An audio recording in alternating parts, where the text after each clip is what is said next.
Excellency and Lady Rowland, Your Grace, Archbishop Clancy, Your Grace, Archbishop Robinson, fellow Australians.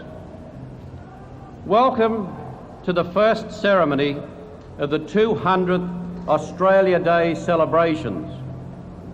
A special welcome to friends and fellow Australians who have gathered together at New South Wales House in London, where these brief proceedings are being broadcast live.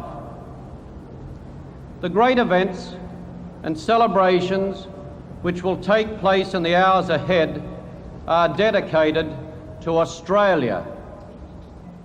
And it all began here, on this spot, 200 years ago. The founding of Sydney, the founding of New South Wales, the founding of Australia, where a few miserable huts and tents stood 200 years ago, now stands one of the greatest cities in the world, a living, growing, vibrant city, a city for the people.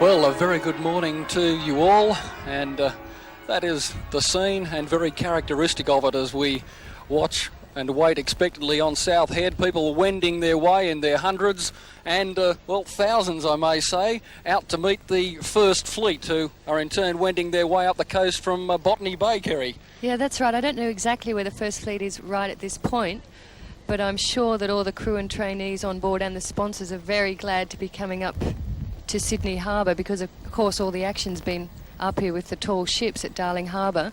The fleet's been anchored at Botany Bay since the 18th. The boats haven't been watered, they haven't been able to get to shore, so perhaps they're feeling as glad to leave Botany Bay and arrive in Port Jackson as those on the First Fleet. Well, it was reasonably quiet out in the harbour early this morning, but it was literally the calm before the storm, because now we are seeing so many spectator craft heading out towards them, and well, what a reception it's going to be when they arrive, when they come through the heads, and well, they might be tired later on tonight, Kerry. They're going to be very tired. They've been up probably now for about 24 hours. All the sponsors have got on board about 2 o'clock this morning, so they're going to be very tired, but it's so exciting for them as well, and very emotional. I'm sure they'll be wide awake for it all. Yeah, it's so pretty out here at the moment. It's beautiful weather. Glad we got all the rain out of the road on the weekend. Do you think they could get a few more people on that boat? What's that? That's the Alma Dopel. That's Victoria's sail training vessel. It was re-rigged a couple of years ago. It's quite an old ship. All the ships of the First Fleet, of course, will be just as crowded. What's that one? And then it's the parade of 160, 50, 60, 80. It depends how many come out of the tall ships. You know, it must be such an exciting time for all the people all the crews of the tall ships, because I suppose they've never seen anything quite like this before. And they're all moored around the harbour at the moment, but they'll be led off in formation by the Young Endeavour later on this afternoon. And, well, they're still pouring outside the heads, but for the moment from South Head, that's the scene, a very picnicky type atmosphere, the crowd building up. There's definitely a few thousand out here at the moment, and they're still wandering in on their bicycles. They've got their cut lunches and a bit of champagne, all very festive. Also founded in 1788 is Parramatta, 20 kilometres to Sydney's west. Well, while most of Sydney is heading for the harbour today, several thousand people have come out west to Parramatta to see a different kind of sailing that actually predates the First Fleet. Now, today we're going to see a bit of ballooning history, because 21 hot air balloons are about to be launched from Parramatta Park, making the largest mass takeoff ever over a metropolitan area. It takes less than half an hour to unpack, inflate and launch each balloon. The first step is to fill it with cold air. Then the fan's turned off and the pilot shoots in long flames of propane to heat it up. When it's hot enough, the envelope swings up into position over the basket, ready for takeoff. And there they go. Today's Armada, the biggest fleet of balloons ever to fly over an Australian city, is carrying 38 paying passengers, as well as professional balloonists and VIPs. There's also a cargo of historical First Day covers to commemorate Australia Day. A mobile post office has been set up in Parramatta Park for philatelic enthusiasts. The largest of the balloon attractions this morning is this thermal airship in the shape of the Australian flag. It's 22 metres long and takes 77,000 cubic feet of air to inflate. Well, if all goes to plan today, we'll make history. First of all, it's the first official event for the bicentennial, and something like 2 million cubic feet of hot air will launch the birthday. So you'll see them all take off here, and as they take off, they'll rise like beautiful little bubbles, and then they'll just go in different directions, and they'll be looking for, from the time you go up, you're looking for a place to land. So it could be a field or a football playing ground, a schoolyard, wherever there'll be an empty space about an hour after they take off.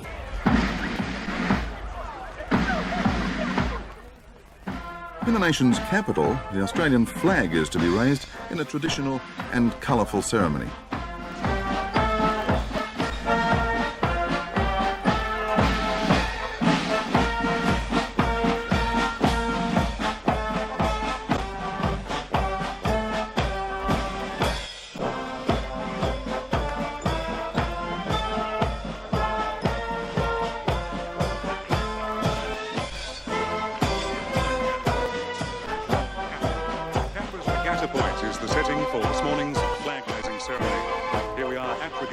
Overlooking Lake Burley Griffin on what promises to be a magnificent Canberra day. We're here within the Parliamentary Triangle between Kings Avenue and Commonwealth Avenue bridges. The parade is led this morning by the band of the Royal Military College, Duntroon, the flag party from HMAS Harmon and the Guard of Honour formed by cadets also from the Royal Military College, Duntroon.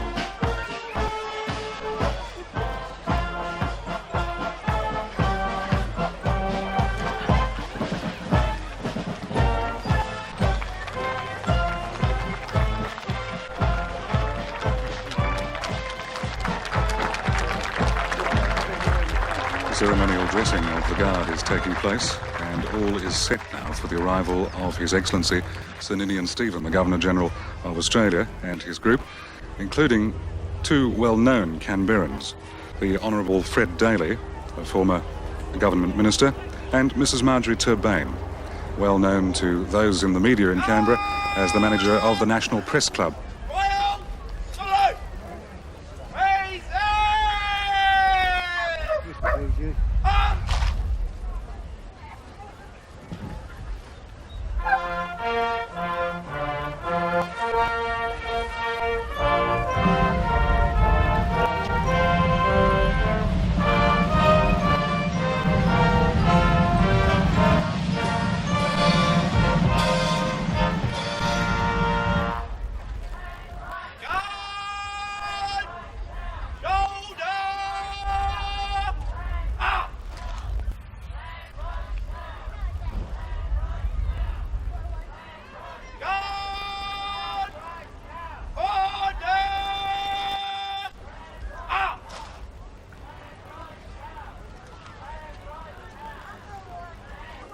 Ladies and gentlemen, boys and girls, the raising of the Australian flag on Australia Day is a long-established tradition, an Australian tradition, and raising it here in our national capital is symbolic of the unity of this nation of ours. This year, it's got special significance. Significance because we review our past 2 centuries, and reflect on what the future holds for all of us. And on this immense flagpole, one Canadian tree from a Canadian forest, but on this occasion a tree put to good use, I ask that now be raised the Australian flag.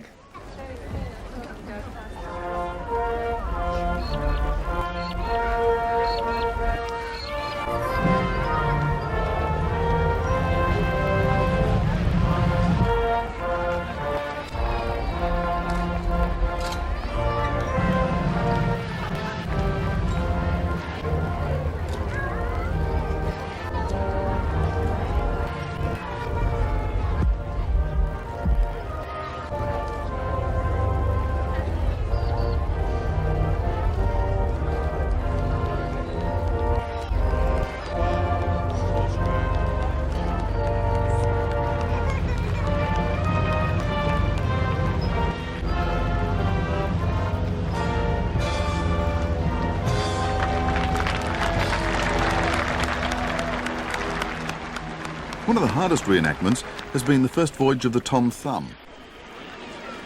They're just coming on the last stretches of the river now. The weather is absolutely perfect, in a very marked contrast to the kind of conditions they've had to put up with for the past 4 days. There's people lined along the riverbanks just egging them on that final distance, and the whole event really seems to have captured the imagination of Bankstown. There's hundreds of people here and they're in for a really big welcome. The boat, built by students of Sydney Technical College, is an exact replica of the original vessel, the Tom Thumb. It was an epic voyage, taking on the open seas outside Sydney Harbour to Botany Bay to explore the uncharted waters of the Georges River in search of new land for settlement.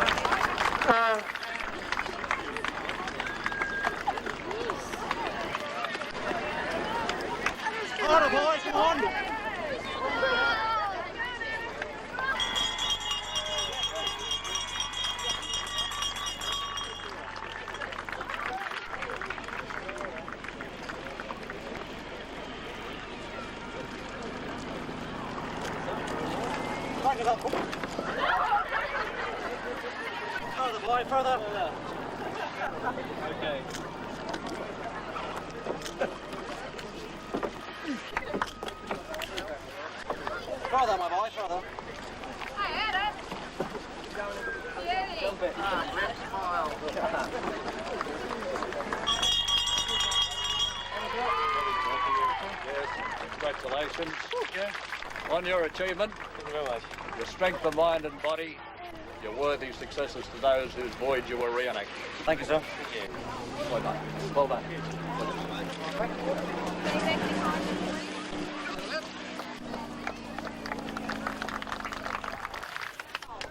Thank you. Good morning.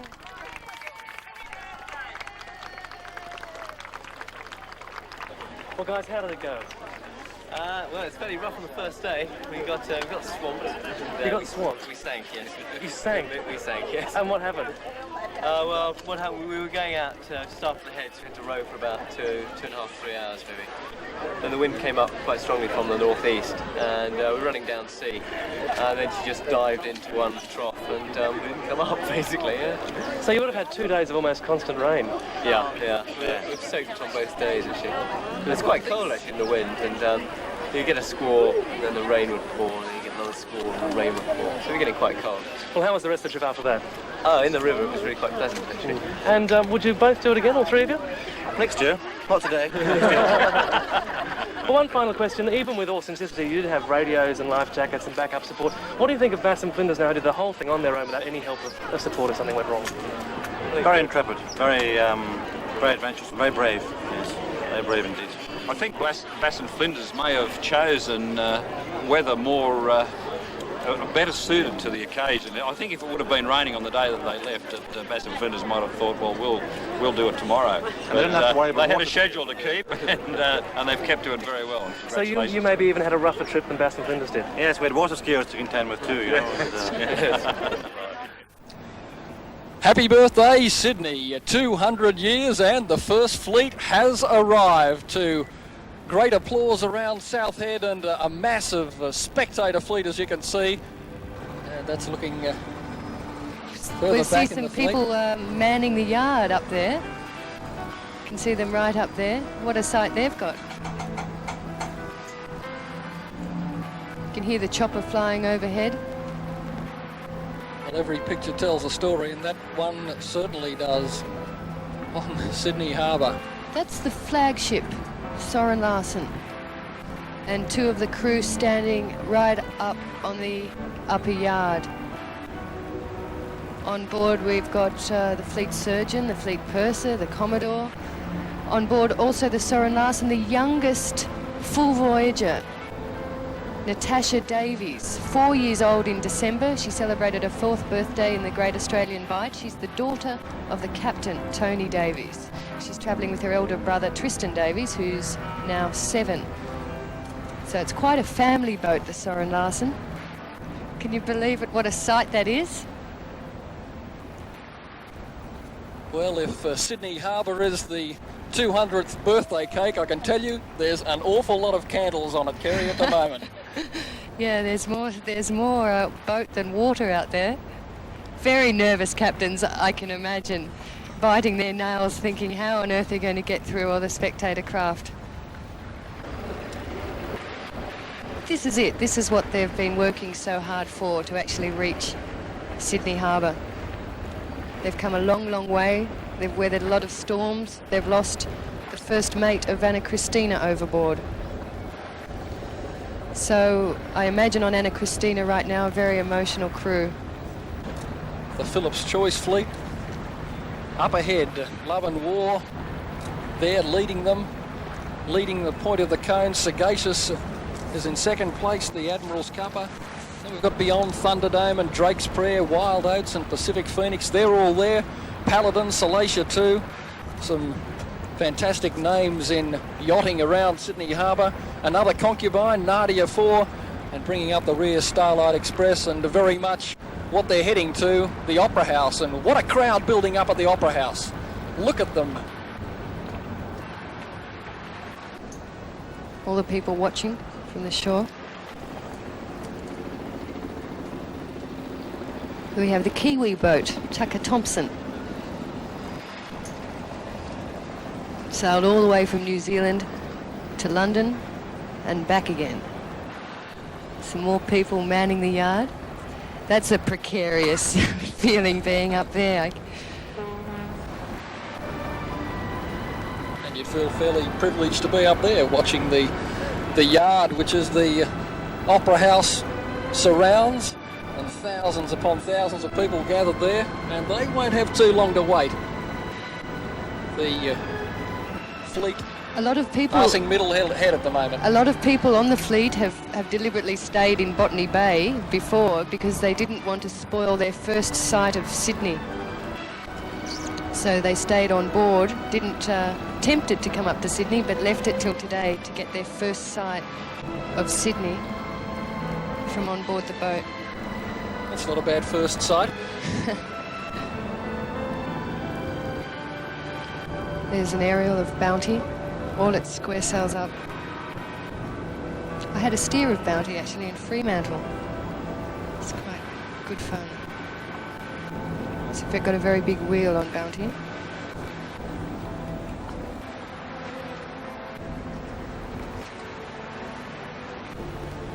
Well, she looks a great boat, but she's a slow boat, you know. She is the slowest in the fleet. Where's Bounty? Where's Bounty? She was always about 200 miles behind. But still quicker than the 3 knots they averaged for the first fleet 200 years ago. Is that right, 3 knots? 3 knots. Bounty was about 3 knots a lot of the time. She did put her engines on.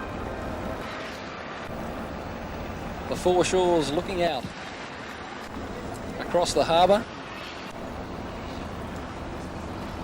That's Eye of the Wind. A very luxurious boat below decks. A lot different from the ship that I sailed on, one and all, the Australian sail training ship, which was very cramped below. And if you can That's a stretch beautiful the boat. imagination a bit back 200 years ago, you'd see the Borrowdale perhaps and the Golden Grove sailing in alone. Alone. Well, not altogether alone. They had 9 companions in the form of the Sirius, the Lady Penrhyn, the Fishburne, the Charlotte, the Scarborough, the Prince of Wales, the Alexander, the Supply, and the Friendship. But even today, the most overwhelming feeling is that this is history. This is history right now in the harbour. I don't think there's ever been a voyage, except for the First Fleet, of course, but there hasn't been a voyage like this since then. Well, when do you think that hit home with the people on board? Was it straight away, do you feel, or perhaps halfway round, or on one of the longer legs, say from Of how important a voyage it was? yeah. I think people were very committed to it right from the beginning. Of course, in Australia, we didn't hear much about them for a long time. Look at that shot. Look out, Sydney! How on earth are they going to get through all that? Well, of course, as the boats move further up the harbour towards the Opera House and the Harbour Bridge, the supporting fleet of Sydney craft of all shapes and sizes are congesting up. And We've it's going to seen be one the big casualty. squeeze. We've seen one casualty already. That's One right. police boat towing a motorcraft away. Mainstay. That's the sponsor of Svanen, our Svanen, the Canadian ship.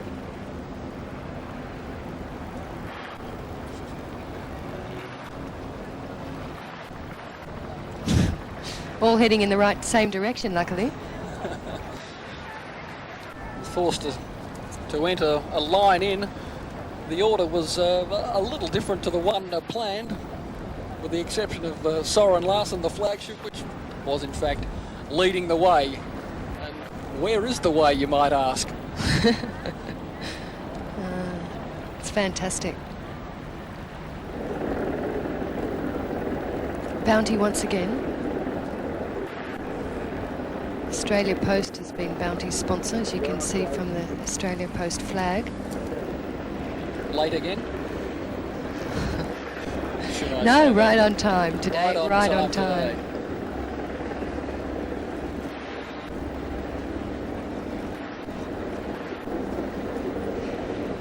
But as I was saying before, a very emotional time for a lot of the full voyages. There's Amorina. Alan Bond is on board Amorina today.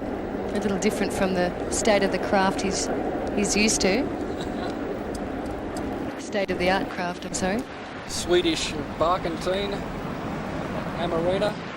55 berths on board, 19 cabins, and they are in relative luxury there compared to the rest of the fleet. They have a big bar as well.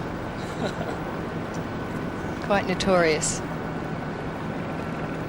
If you're trying to get some sort of concept of size, the Amarina 48.5 metres long, but not quite as long as Not quite as long as that one. the Fair Star or the Which one Sea is it? Princess, is it? That's a way to end a cruise. The Sea Princess has been in the South Pacific for 11 days, and not a bad way to tidy up a nice holiday. It looks very ordered in a way, doesn't it? I mean, there are lots of boats out there, but I think it's lucky that they're quite calm conditions. From the Southeast pylon of the bridge, we see up the harbour. looking Where pretty are they? lonely down there at the moment on the water. They've got a shock in store. They're beautiful ships, aren't they? Admiralty House and the Prime Minister. And he's going to go across to the Opera House. He was there yesterday for the handing over of the Young Endeavour. A kiss goodbye. And on the way for yet another big day in the Prime Ministerial year of 1988. They'd better get over quick. Well, the fleet made good time from just outside the heads to inside the heads. As it turned out, it looked as though they were going to take about an hour and a half, but they fired up the big Volvo engines in some cases and motored in. And another boat goes out to join the masses.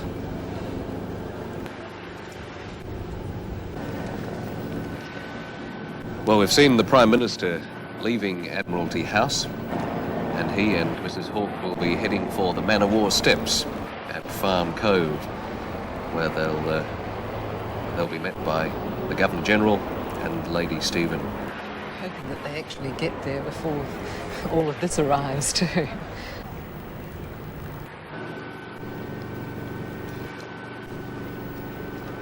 Very shortly, the Bicentennial Australia Day celebrations at the Opera House will be underway, and we cross there now to Peter Ross and Anne Dunn. Good morning. Good morning again. And good morning to you. Thank you, Richard. It's a wonderful spectacle here. I'm sure we'll have to be rather sparse in the use of that adjective, but the first impression, of course, which is the strongest one, is of colour and of extraordinary brightness and lightness in the air, and some of those wide shots which you'll see later on out at the heads of Port Jackson will show you the size of the flotilla of aircraft, of sea vessels, and of course there are, yes, well there we have that giant flag, and Port Jackson is very much alive this morning. There are a large number of invited guests seated in the forecourt of the Opera House here. You can see that they come from a very wide variety of organisations. They come from ethnic communities, service clubs, youth groups, old age pensioners organisations, major companies, government departments. There are major public figures here, of course from church and religious groups as well. There are representatives of every local council in New South Wales here, and of course all the professions, the representatives of professional associations. And you had diplomatic corps representation and representatives of foreign governments, also political parties. This is called a celebration of Australia Day, a celebration of a nation. Quite a number of titles for it. It really is the big set piece for the 26th of January 1988. Now, the Prime Minister is on board this boat that's come from Admiralty House, and he'll be shortly arriving.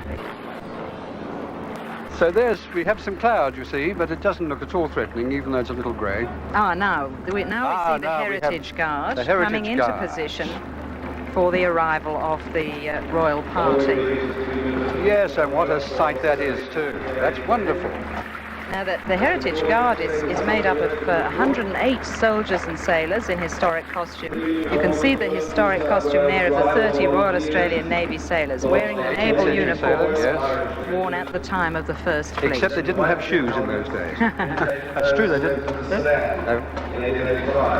Now the Australian Defence Force Guard, of course, members of all three services, the naval contingent from HMAS Narimba. Sometimes known as the Tri-Service, we don't much like the expression. The Army contingent from the 3rd Battalion, the Royal Australian Regiment, an airborne infantry role, and the Air Force component, ground crews from various units around Sydney. This, of course, is a great ceremonial occasion. It's a heaven-sent opportunity for regimental showing off, if you like, and the crowd we all respond to it so quickly. And the Royal Australian Navy Band. And now coming from Admiralty House, I believe it is the Prime Minister. Yes, I think it's the Prime Minister. And he's made this trip several times, of course. He made it yesterday under the same conditions, making the same quick visit. It's only just across the harbour to Admiralty House. Described as the choicest piece of real estate in Sydney. And now the royal party departs from Woolloomooloo. Yes. So you can see how it's tightly coordinated from crucial points all around Sydney Harbour, departures and arrivals. While we here are waiting in readiness for their arrival, they're leaving exactly to time, just around the corner. Yes. Prince Charles and Lady Diana seated with Sir Ninian and Lady Stephen, of course, Sir Ninian waving to the crowd along the wharves. Now here we are at the Man o' War steps, where you can see the Prime Minister, Mr. Hawke, awaiting the arrival of the royal party. Oh, you can see clearly now how the heritage contingent is lining the Man o' War steps. And of course there's this marvellous crowd all along the shores of Farm Cove here. And with the background, that's the Royal Botanic Gardens behind. And the site, of course, of the colony's first farm, indeed. Yes, hence its name. A farm that failed in the first season, and the fledgling colony nearly perished of starvation. It was a very fragile beginning to indeed it was. They planted some 9 acres with corn. And it was the wrong time of the year. They got their seasons back to front. Now the crowd, I'm not very good at estimating crowds. What do you like, Anne? Well, I was told that altogether there would be something like 8,000 people, both inside and outside the Opera House today. So there are about 4,000 people here now. This forecourt, of course, is a wonderful venue because it's so open, of course, with the wonderful background of the shelves of the Opera House and the harbour on either side. it really lends itself for great ceremonial occasions like this. And a very clever sort of tent-like shape has been erected to protect the musicians, echoing the shapes of the shells of the Opera House. You see it come into shot there, the pole, the flag poles, and below it the tent-like coverage to protect the singers and musicians, the 2nd Royal Military Band and Sydney Symphony Orchestra. There's the canopy that's been set up, rather like the sails of the Opera House. Philharmonia Choir. And they needed that because at rehearsals 2 or 3 days ago it bucketed down, and even with that canvas awning they were still drenched. So it's more to protect them against the sun, I think, than the other elements. But it's a very tastefully and beautifully designed canopy. The Naval Band is standing by to welcome the royal party. Now you see, there's the coat hanger on your left. We couldn't have a better day for it. No, it's wonderful. It is wonderful. It's no doubt a stunning city, and very much an emerald city today too. The sea is very, very green, very much alive. And here come the royals round the corner. Here they come past what I think is known as the revetment, which is that wall that's been built there. And the police escort are heading into Man of War steps. The most popular visitors we can have to the shore, I think, universally popular, the Prince and the Princess of Wales. And they thoroughly enjoyed themselves here yesterday. It was quite obvious that they were relaxed and joined in the spirit of the whole Endeavour, Young Endeavour ceremony yesterday, and I'm sure that will be the same again today. Yes, it's something that would have appealed to them particularly, I think, that handing over the sail training ship. Prince Charles has always had a strong interest in young people, as has his father, after whom, of course, the Duke of Edinburgh Award Scheme is named. Now they're very, very close now.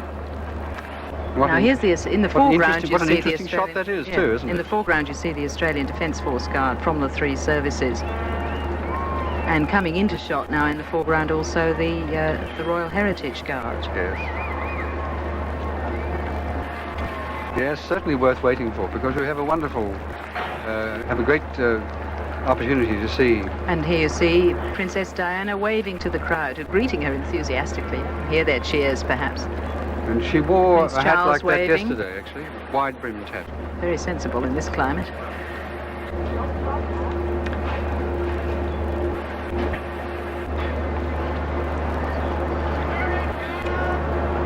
So our royal visitors have arrived, or practically arrived, safe and sound at the steps.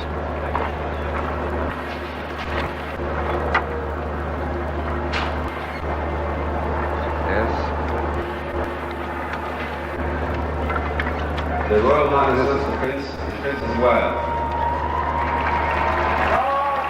Now hear the crowd roar as they step onto the shore, following Stephen Hall's announcement of their presence.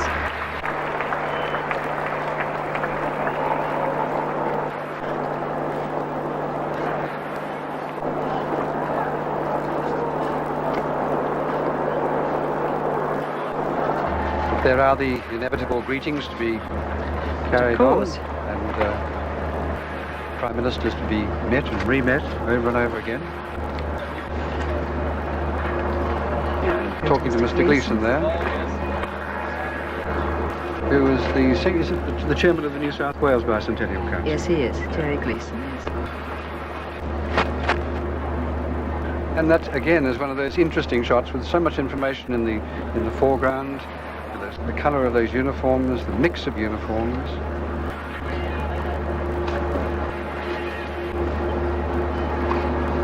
The royal in the party. foreground there, yes, a member of the Heritage Guard in the uniform of the Marines of the 18th century, late 18th century Marines, the tricorn hat, red jacket and white facing. And now they're preparing to get the signal to move. And here comes the Premier of New South Wales. Sir Ninian Stephen. Followed by Sir Ninian And Stephen. Prince Charles. Of course, Sir Ninian, as you were explaining yesterday, under these circumstances, actually takes precedence over Prince Charles because he is the representative of the Queen. Yes, it's one of those little nuances of protocol Yes. you have to be careful about, I suppose. I'm fascinated. I'm sure it doesn't miff Prince of Wales. Amongst the members of the Heritage Guard, we saw the New South Wales Corps, Yes, came to be known infamously as the Rum Corps, of course. indeed.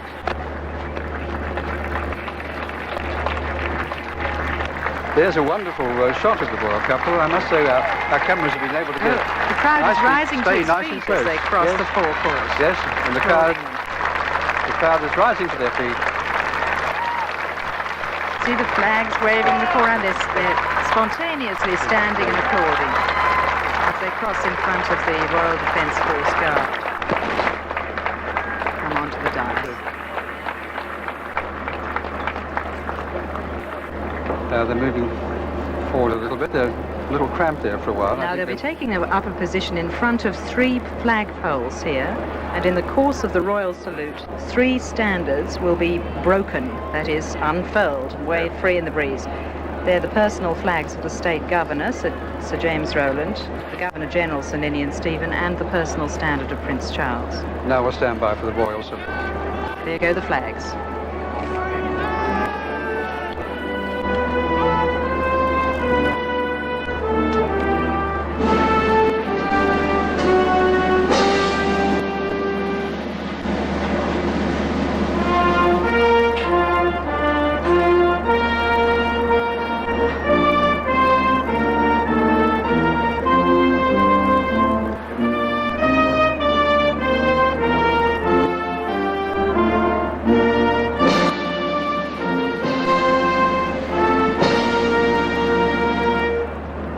After this, something like 100 flags will be unfurled around Farm Cove, the periphery of Farm Cove.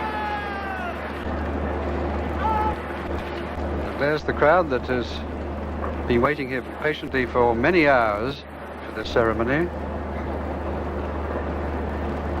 And there, as the cameras pull back to reveal what is really one of the great and wonderful buildings of this world. There the Royal Highnesses are moving forward with Sir James Rowland. Accompanied by Sir James Rowland, yes.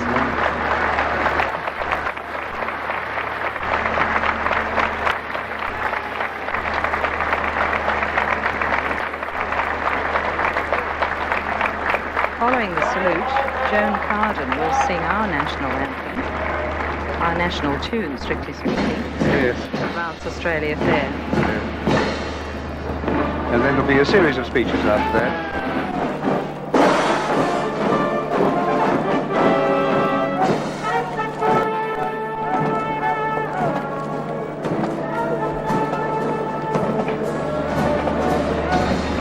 Now the guard is marching off, and the Royal Highnesses are preparing themselves and putting order of service, as it were.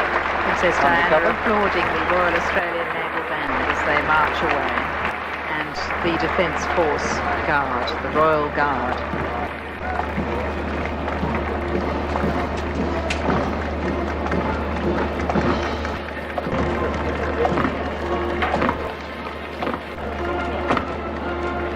There must be some glare off the forecourt, I think, as Princess Diana has put on her sunglasses. It used to be that members of the royal family didn't wear sunglasses. What a stickler for tradition you are, Peter. No, I'm not. They were. Anyway, they're very next to smart. Princess Diana is the State Premier, Mr. Unsworth, in conversation with her now. Yes. They have on their knees a beautifully prepared and presented programme of the day's events, of which we also were given a copy, and it gives a brief history of the settlement of Port Jackson and then an order of the day's events. The national anthem.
Carden, the Melbourne-born soprano who calls Sydney home now, star of this month's opera in the Park in the Domain when she played Violetta.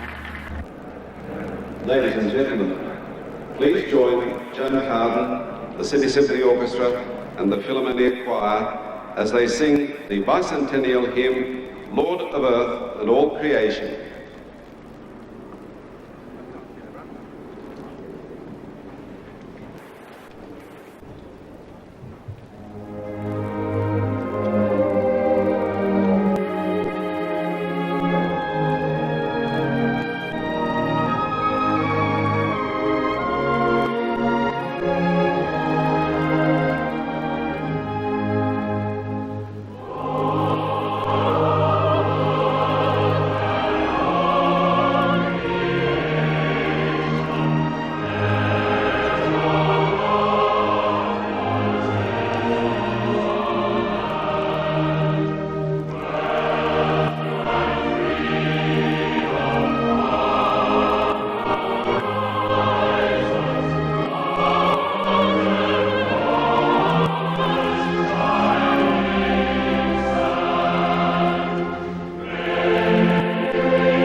And now, ladies and gentlemen, the Prime Minister of Australia, the Honourable R.J.L. Hall.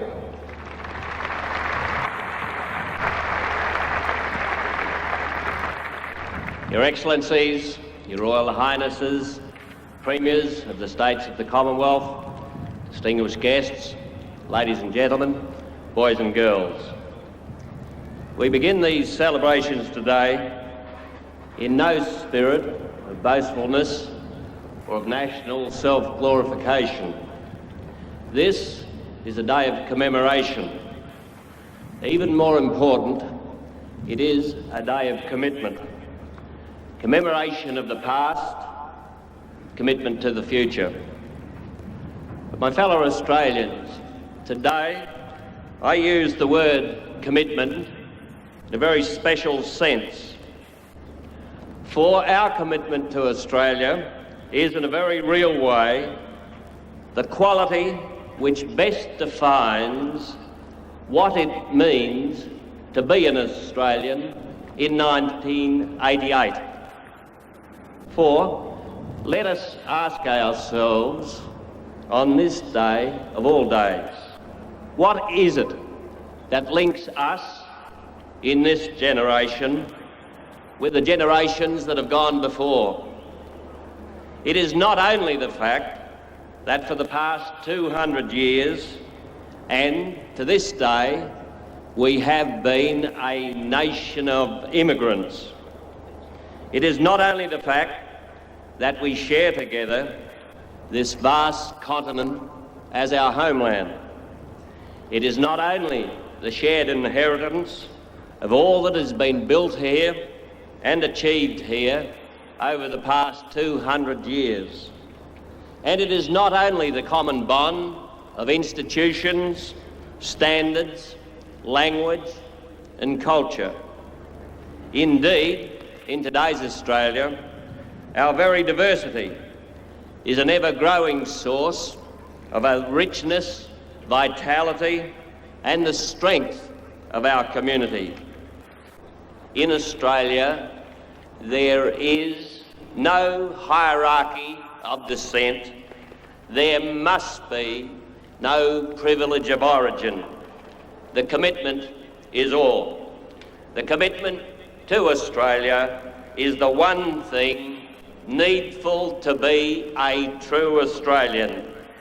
And today, my fellow Australians, at this historic place and at this historic hour, let us all renew that commitment. Our commitment to Australia and to Australia's cause, the cause of freedom, fairness, justice and peace.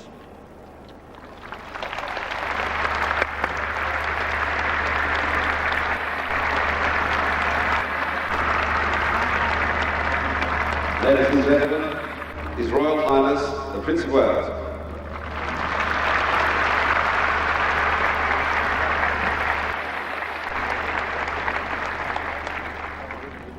Your Excellencies, ladies and gentlemen, my wife and I are delighted to be able to return to Australia at this very special time to celebrate with you your nation's bicentennial.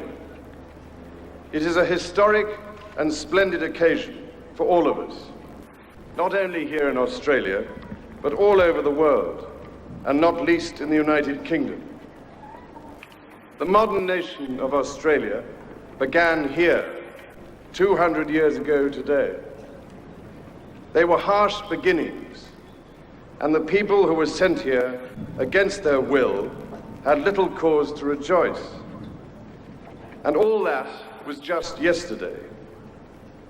As history goes, 200 years is barely a heartbeat.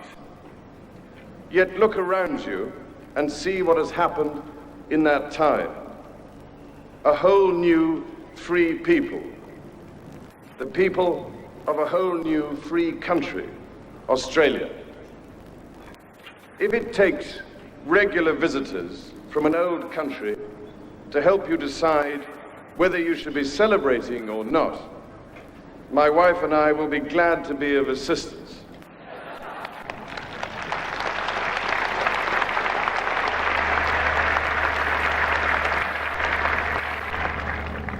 We are both very happy to have been invited to the party. When Captain Cook discovered this part of the great Southland and claimed it for the British Crown, he was sailing in quest of knowledge.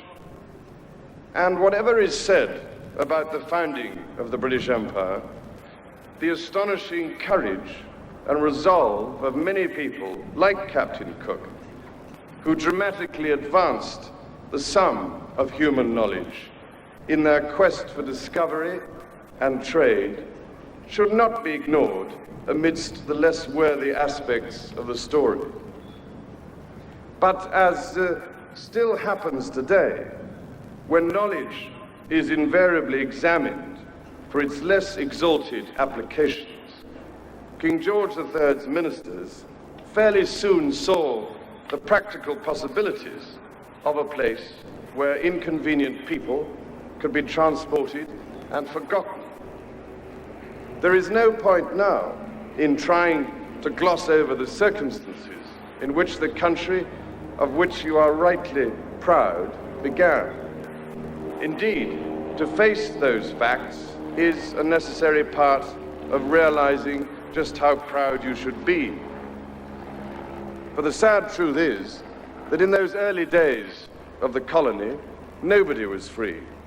The men who guarded the convicts were in prison along with them. They were all a long way from home, and they all, no doubt, thought that Australia was the worst place in the world. But the best part about the story is that they made their prison into a new home, where freedom became not just the dream of those in shackles, but a reality for everybody. It didn't happen by accident. It took the intelligence and courage of brave men and women. Even within the astonishingly brief span which covers the whole history of modern Australia, the process of making liberty an institution took time. For the original people of this land, it must all have seemed very different. And if they should say that their predicament was not yet ended, it would be hard to know how to answer, beyond suggesting that a country free enough to examine its own conscience is a land worth living in, a nation to be envied. Anyway, most people who live here now seem to think Australia is the best place in the world, and the rest of the world finds it difficult to argue.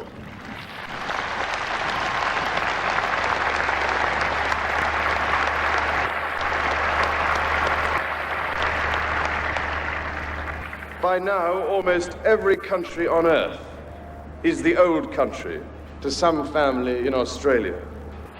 Coming from your first old country and celebrating the 22nd anniversary to the month of my first transportation to Australia, many of you may not realize that part of my own education took place here in Australia. Quite frankly, it was by far the best part, and something which I shall always cherish. It gave me an insight into the character of this country and the individuals who have shaped it by the force of their personalities and by their infectious good humor. While I was here, I had the pommy bits bashed off me, like chips off an old block, and the results are only too obvious. I keep coming back for more, and it is always a special pleasure. But my wife and I are particularly glad to be here this year, on this great day, to help you, as if the Aussies needed help in anything, to celebrate your good fortune and to wish you well for a future that holds out such great promise.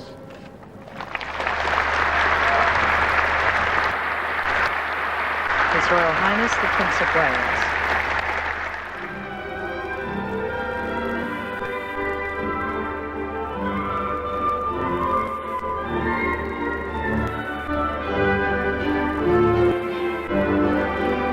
Here comes the first wave of Navy aircraft, Squirrel helicopters and Sea King helicopters, in which, of course, Prince Charles' brother, Prince Andrew, flew off the aircraft carrier Invincible during the Falklands War. Yes, they were very much the star performers in that conflict. Well, they play an extremely dangerous role because they literally seduce incoming missiles away from the ship by tilting their rotor blades to interfere with the radar. How do you know such things as that? I have my spies. I'm very impressed now. You'll become our defence correspondent immediately. Well, here the helicopters are hovering towards us, and there are in that first wave of naval aircraft, there are 5 Squirrel helicopters, 4 Sea King helicopters, 4 Wessex helicopters, and somewhere 2 turboprop planes used for electronic warfare They're training. taking up the rear somewhere, quite apart from the 13 other civilian helicopters, of course, have been hopping around getting a marvellous view of this and providing the tape for the news bulletins and all the channels in Sydney. And the music is coming to something of a climax too. It seems to be all highly appropriate. I wonder if they rehearsed this. The medley ends with Waltzing Matilda. Good, my favourite tune. Well, they're taking a little while to get to us because it's sort of slightly foreshortened shot and you think they're closer than they really are. But they're travelling from east to west over the Opera House steps and through to the Bradfield Highway to the bridge. not flying under the bridge, I hope. Not as far as I know, no. Here they come now. That's a great sight, isn't it? Coming directly over the torch. Yes.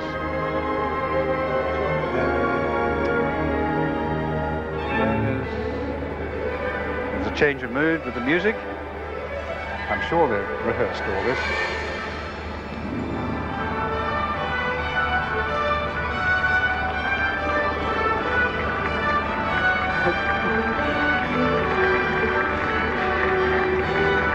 This is the first wave of the Air Force display.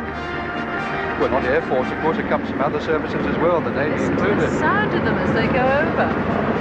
Going right over our heads now. Gorgeous. And now following the first helicopters, aircraft we of have the turboprops, I think. These are the slower aircraft. The second wave of aircraft are Army aircraft, Kiowa light observation helicopters, Porter light aircraft and Nomads. Yes, these are used for reconnaissance and surveillance.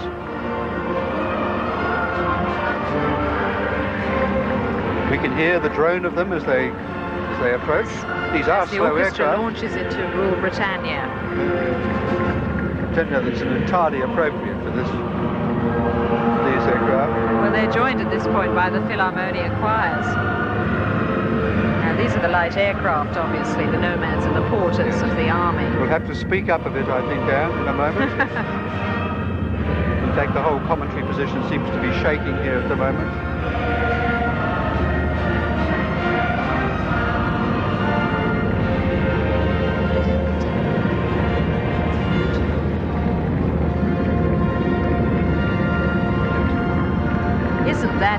That's just a fantastic sight. Yes. This is quite a magical moment, I must say. As they fly across the good contrasting sky. The past and the present.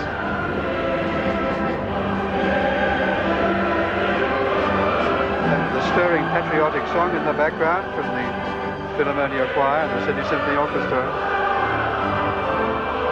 There's something like 200 singers there today, combining the Sydney Philharmonia Choir and the Motet Choir.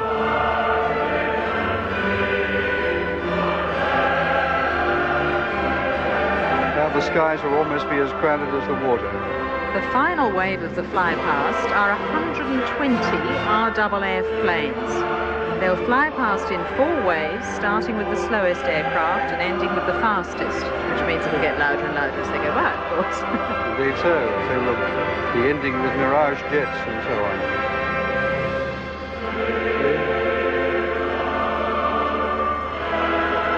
And there, of course, gives you a wonderful opportunity for those people who don't know Sydney well to see something of the geography, something of the bays and the coves of what is regarded as one of the great harbours of the world. And it looks really splendid today. It's dressed overall. And there's a great shot from our ABC helicopter, I think, which gives you a wonderful perspective. Flying above the planes. We should put our hands together for that shot alone, I think. Very steadily and beautifully held as they make their progress over the Fair Star. They're flying relatively low, these aircraft. They're flying at altitudes between 700 and 1,500 feet, or 200 and 450 meters only. Yes. people. I think 500 is the absolute minimum, as I seem to remember, but... 500 feet? Yes, I may be wrong about that. Oh, here we go. This is the noise.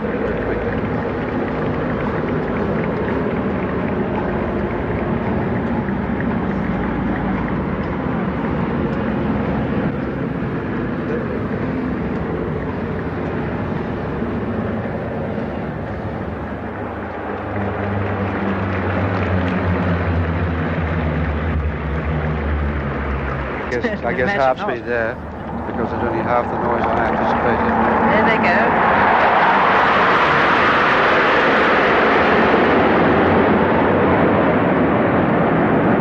Well, I must tell you, and the Mile Lakes a few weeks ago with my 2 young children, suddenly a mirage swooped across the lake, and we threw ourselves to the ground. It was the most amazing experience. The last thing you expect in a quiet little country place. And now they're walking away, and the crowd is appreciative of their royal visitors. What a splendid occasion it's been, and we both feel very happy to have been here in our superb spot. It's been a very privileged position that we've been in, and it's been the most wonderful ceremony, the major ceremony of Australia Day, with so much more to follow.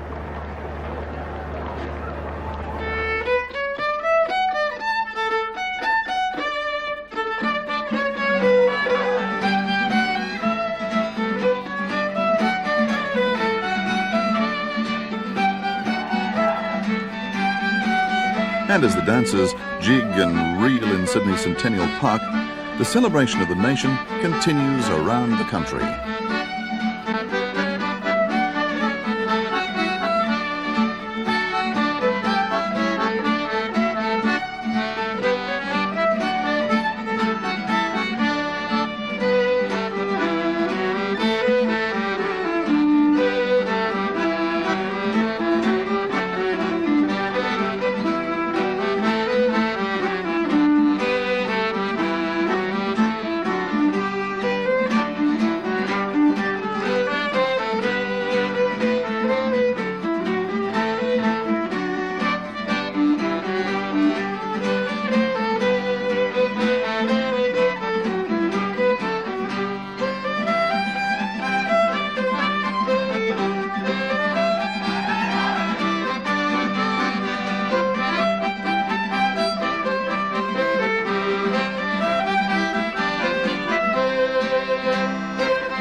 Hello and welcome back to Centennial Park. We're celebrating the fact that on this day, 100 years ago, this park was dedicated to the people of New South Wales. It was a sort of centenary birthday present.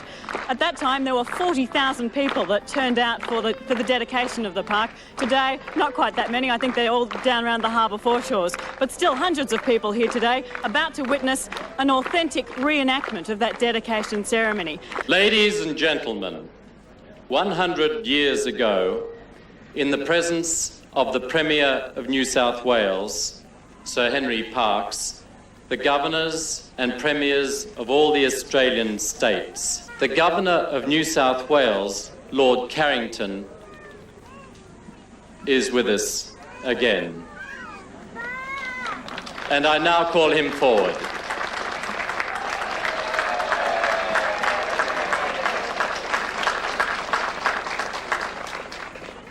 My lords, ladies and gentlemen, I have now great pleasure in declaring that this great park is dedicated to the enjoyment of the people of New South Wales forever.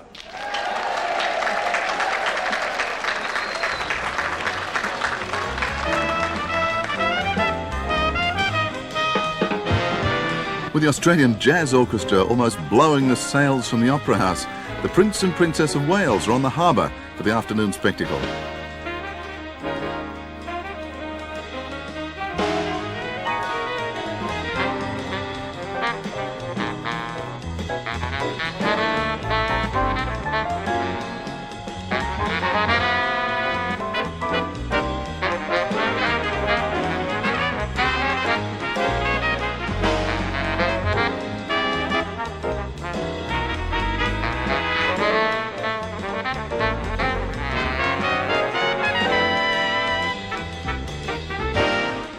Clouds of balloons fly towards the bridge as Britain's bicentennial gift to Australia, the Young Endeavour, leads the parade of tall ships down the harbour.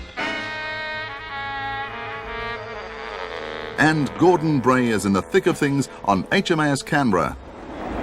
Thanks very much, Barry, and yes, we're on HMAS Canberra, which is a guided missile frigate, and with me is the Director of Tall Ships in the Northern Hemisphere, our expert commentator today, John Hamilton. Well, John, you've seen scenes like this around the world, but how does it rate? Oh, it's got to be the most exciting one I've ever seen. I don't think I've ever seen so many craft on the water, and I'm happy to say, behaving very well indeed too. Now, that's very important because as the excitement builds, when the parade of sail starts, I hope they go on behaving like that, but it's got to be an exciting scene.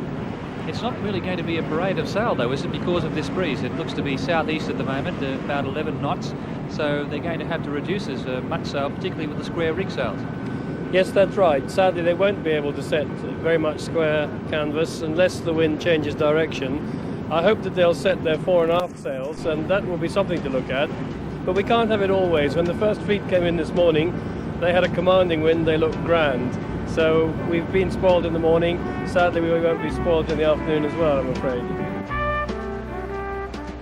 We're looking now at the crew of the Guayas manning the yards in their coloured shirts there, and that's a pretty dramatic sight.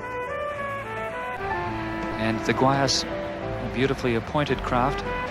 What's the accommodation like below? Well, here on board Guayas, I can answer some of those questions about the accommodation below.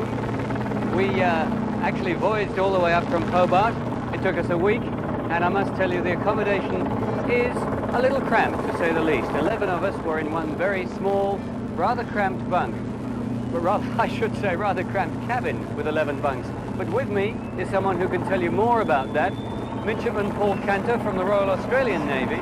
Now, Paul, you've been on board for a month on an exchange. What is life like on board? Is it tough? Is it hard work? There is a lot of hard work. It is tough. It's a lot of rope handling. But come on, now you told me you got water twice a day for 20 minutes only for 43 or 63 of you to have a shower. Yeah, well, that is the tough bits. If you miss out, you have to live with it. Just try and get the shower the next one round. And you hope your friends don't mind too much? Certainly not. Paul, you've obviously had a fantastic time on board this ship. I've known these people for a week. They're wonderful people. How much has it meant to you being on board here? It's meant the world to me, and today to see all these, everyone turning out, it's absolutely fantastic. Yes, well, following Guayas is Gorge Fock, the West German boat, a three-masted bark, and quite similar to the Guayas. And can I tell you a little story about the Gorge Fock? Well, it's a story about any of the training ships. This is their way of saying thank you to the people of Sydney and to all the Australian ports by means of television, to say thank you for the immense amount of hospitality that they've received while they've been in Sydney and in the other ports. And it's also important to realise that this is a ceremonial occasion, a saying of thanks. But I remember seeing the Gorge Fock taking part in a parade of sail like this in her own country in Bremerhaven, and I said when I went on board half an hour later to a cocktail party, I said to the steward serving the drinks, what were you doing half an hour ago? And he said, half an hour ago I was furling the royals. And so they have to be able to be up in the rigging there, working the sails, back down on deck, helping to run a cocktail party, then keeping watch, steering, so many different jobs. And they're pretty versatile, these guys. Their Royal Highnesses are aboard HMAS Cook, which is a survey and oceanographic vessel. Does a lot of civilian research as well for the CSIRO, the universities and the museum. And I wonder if that hat is part of Prince Charles's personal wardrobe or it's a gift from a friendly Aussie. But I'm sure Australians seeing him wearing that famous slouch hat will be very warmed by the gesture. Now we're looking at Asgard. Asgard was shipped over here. Sadly, she couldn't sail out under her own keel because, of course, she has an important training role to do in her own country. And so when she finished her summer season in Ireland, she was put on board a container ship, brought over to Sydney, put back in the water, and the mate and bosun rigged her in 3 days, and she was able to sail down to Hobart and proudly, in fact to Melbourne, I beg your pardon, to Melbourne and then to Hobart, and proudly took her place in the race. And you can see quite a large national ensign flying there from Asgard. And there are 12 young Australians on board Asgard 2, which is skippered by Tom McCarthy. And look at the clearance. Nipple Maru. Well, she's a four-masted bark. Yes, she's got square sails on the front 3 masts and 4 1/2 rigged on what's called the jigger mast. So although she's a very, very large ship, she isn't technically allowed to call herself a ship. She's a 4-masted bark. And she's quite new as well, about 5 years old, and very much state-of-the-art square rigger, if you like. She's actually got a performance meter on board, so they can tell if they're sailing as efficiently as possible, rather like an IOR yacht. A crew of 155, including 90 trainees. Her home port is Tokyo, and she's regarded really as the biggest and most technologically advanced, as John mentioned, sailing ships in the world. And in her pre-construction, wind tunnel testing and computer-generated projections took place to come up with this superb vessel. She's 110 metres in length, so she's just 3 metres short of being the longest vessel, but her mast's 50 metres high and just clearing the harbour bridge. Hi, James Valentine here on board the US Coast Guard bark, the Eagle. And we're getting a sort of deckhand's eye view of the whole activity here. We just started on the huge wheels that spin the ship around. 6 of the crew will haul on those wheels and spin it around, and up there into the rigging, where several hours ago the men and the crew of the US Coast Guard Eagle were up in there preparing the sails to be unfurled. Hopefully they'll unfurl them all the way for us a little bit later on. And maybe that's the Labumba that Stuart Scowcroft was talking about. Ah, that's a different way of manning the rigging, but they're certainly not manning their guns. Can from the yards there. I think that's the Lewin, isn't it? All the way from Western Australia. She's WA's official sail training vessel.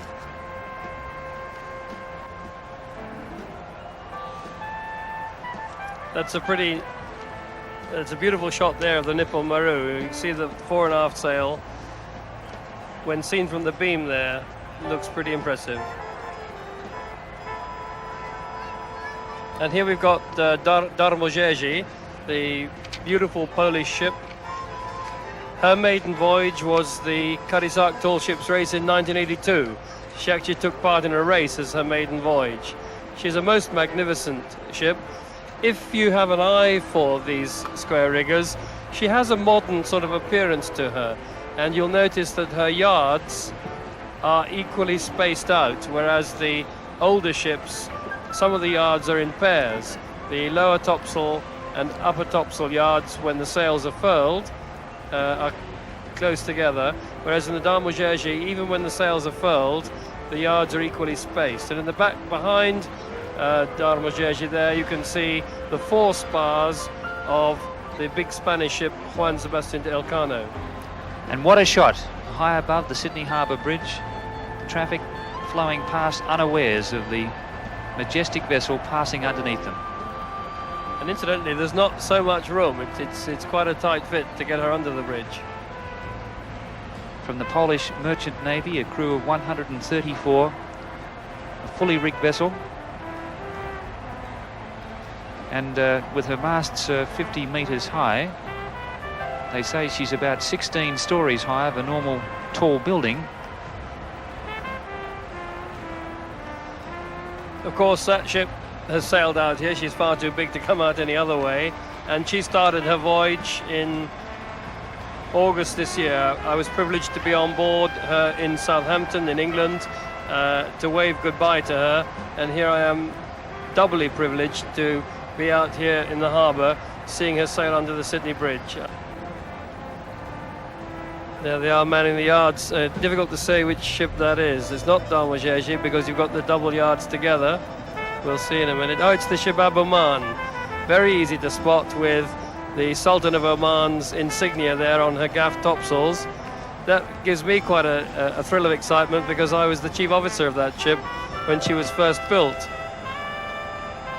The Juan Sebastian de Elcano gives purists a splendid set of arguments. Exactly what rig is she?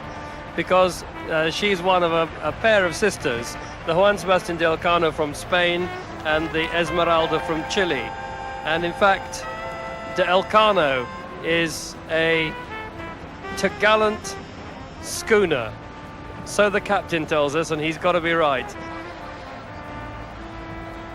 This vessel made her maiden voyage to Australia way back in 1927, and when she was in Sydney, several sailors jumped ship, and one Juan Lopez now lives in Albury, and I believe he's been down to revisit the old girl.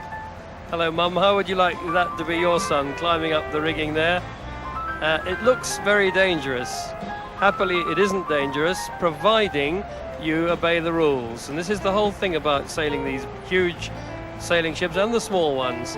The young people are not in any danger, providing everybody sticks to the rules. He's going to climb up now. In a minute, he has to go over what's called the futtock shrouds. You see him leaning backward and outwards. That is a very scary point he's at now.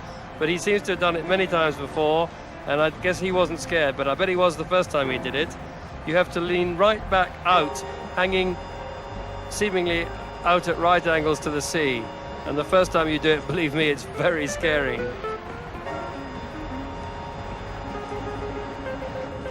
So the three-masted Bark Eagle, square-rigged on all masts except the aftermast, formerly a German Navy vessel, seized by the Americans in 1946 as war reparations, 139 trainees on board, and a quarter of those females.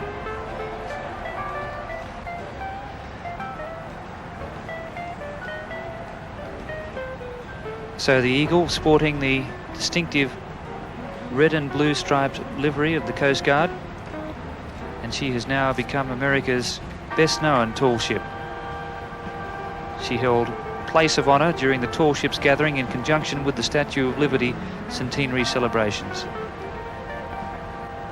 It's rather nice that over the years the captains and the organisers of these events have got to know each other very well.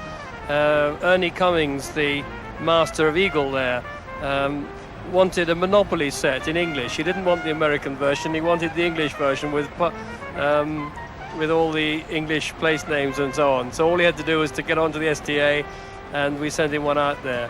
But seriously, if the masters and the organisers of the event know each other as good friends, then that friendship spreads down through the various levels on board, down to the most junior cadets. And the cadets feel that they'll be welcome on each other's ships because they know that the captains are good friends. They therefore feel they can go on board each other's vessels and, as I often put it, swap lies about how rugged it's all been. And that's what we're trying to do, to get these youngsters together. Americans, Japanese, Russians, Polish, all the different nations. So many wonderful little nooks and crannies around Sydney Harbour. It really is shimmering in all its glory, but it really has been a day to remember.